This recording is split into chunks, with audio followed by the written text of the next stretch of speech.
الانظار الخاصه بالمدربين معا اللذان يبحثان من اجل تامين بطاقه العبور والمرور. الطاقم التحكيمي الذي يدير تفاصيل هذه المقابله.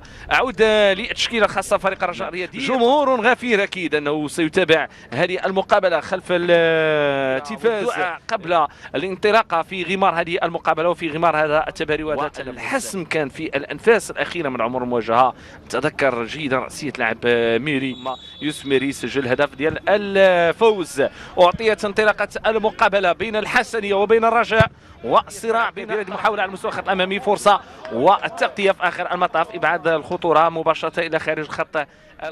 اللحظات الاولى من عمر هذه المواجهه، الانتظارات الكبيره والطموح في اللحظات الاولى. كره ملعوبه بشكل ممتاز، تدخل من جانب الحارس الذي ابعد الخطوره للجهه اليسرى. لاحظوا هنا الانطلاقه بهذا الشكل وبهذه الطريقه. مره ثانيه الجهه اليمنى، الانطلاق والبحث عن المحاولات الهجوميه والبحث عن الفرص التي بامكانها تاتي على مستوى الخط الامامي. حكم نشاهد هنا طريقه ونشاهد هنا الامكانيه على مستوى بناء الرجاء الرياضي يندفع على مستوى الخط الامامي. كرة من جديد ملعوبة داخل منطقة الجزاء راسية ومباشرة فوق المرمى بسنتيمترات قليلة، التي يقول أتت بهذه الشكل وبهذه الطريقة. نذكر بأن فريق الشيش الملكي يعبر إذن على حساب الاتحاد. لماذا؟ لأن 3 أهداف من الاتحاد الليبي كانت من جانب عبد الغفور ميري لإشارة وأخ اللاعب بن غيد. يمرر الجهة اليمنى لإنزال بهدوء. لاحظوا طريقة العملية الهجومية من جانب فريق الرجاء الرياضي، استعانة بالمرتدات وتغييرها من استراتيجية اللعب. الحسنية في انطلاقة هجومية، كرة ممتازة، فرصة إمكانية القيام بالمراوغة. هنالك راهي مرفوعة من الحكم مساعد تسلل ولقطة العملية الهجومية بهذا الشكل. ولاحظوا التمريرة، ثم بعد ذلك الاستلام، محاولة القيام بالمراوغة، ينهي ويجهض الحملة الهجومية الماضية. تعود من جديد كاس صوب الحارس انس الزنيتي. انطلاقه هجوميه من الجهه اليسرى، محاوله من جانب عناصر نوفل الزروني، يدخل داخل منطقه الجزاء، تمريره بالعرضيه، كره تصويبه والهدف يضيع اخرى من جانب عناصر فريق الرجاء في مرايه مرفوعه من الحكم.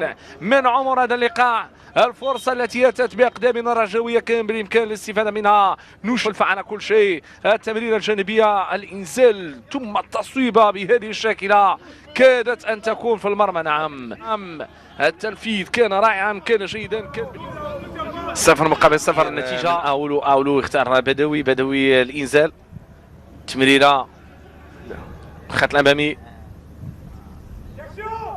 في غياب متمم العمليه بشكل ممتاز. رجويه، محاوله للاختراق ودخول داخل منطقه الجزاء، فرصه في اتجاه عبد الرؤوف بن غيد، تصويبه لصالح فريق رجاء الرياضي. المحاولات التي تاتي بين الفينه والاخرى محاولات بناء العمليات الهجوميه، فتحتاج لمتمم العمليه. ابعاد الخطوره من جانب فريق اخرى لتكون من جانب عناصر فريق الرجاء الرياضي. الحكم كيمنح الامتياز، وصل لاعب، كره ومحاوله اختراق والدخول في الوقت اللي كنشوفوا هنا الاحتجاج. شوفوا هنا اللقطه، شوفوا هنا ديال عمليه الاختراق والدخول داخل منطقه الجزاء. لاحظوا هنا من زاويه اخرى. اذا سنتابع. نذكر بان حمزه افصل 26 سنه في صفوف فريق الوداد الفاسي. كره داخل منطقه الجزاء، فرصه رجويه، تصويبه، امكانيه ديال استثمار هذه الكره في الخط الامامي، ولكن تغادر الكره للخط الخلفي للملعب زاويه مره اخرى.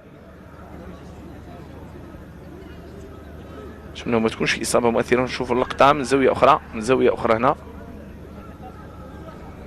ملعب الوديه، 27 سنه، نوفل الزروني كرفع عليه كره داخل منطقه الجزاء، راسيه مره اخرى. حمزه خابا في المحاوله الماضيه، وهنا تمريره براسيه اللي كادت ان تكون في المرمى امام التغطيه الدفاعيه ديال فريق تلف الكره من جديد. القائم الاول، تغطيه من جانب الدفاع، رجعت من مره اخرى للحسنيه، الحوار والانطلاقه من الجهه اليسرى، الاعتماد على الانسلال اللي بامكانه اللي يجي.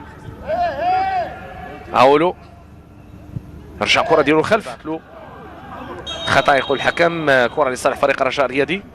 الجهه اليسرى الحارس الجرباوي جمال الشماخ.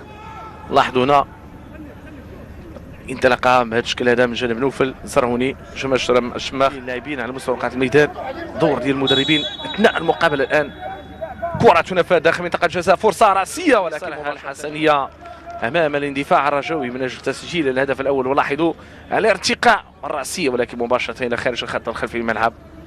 هي مباراة هادئة الآن، هي مباراة تكهن بهوية الفريق الفائز، دور خروج المغلوب، هكذا تكون الأمور. من حكم المواجهة في انتظار أن نشاهد سيناريو الجولة الثانية الآن في مقابلة اليوم ضمن هذه المنافسة.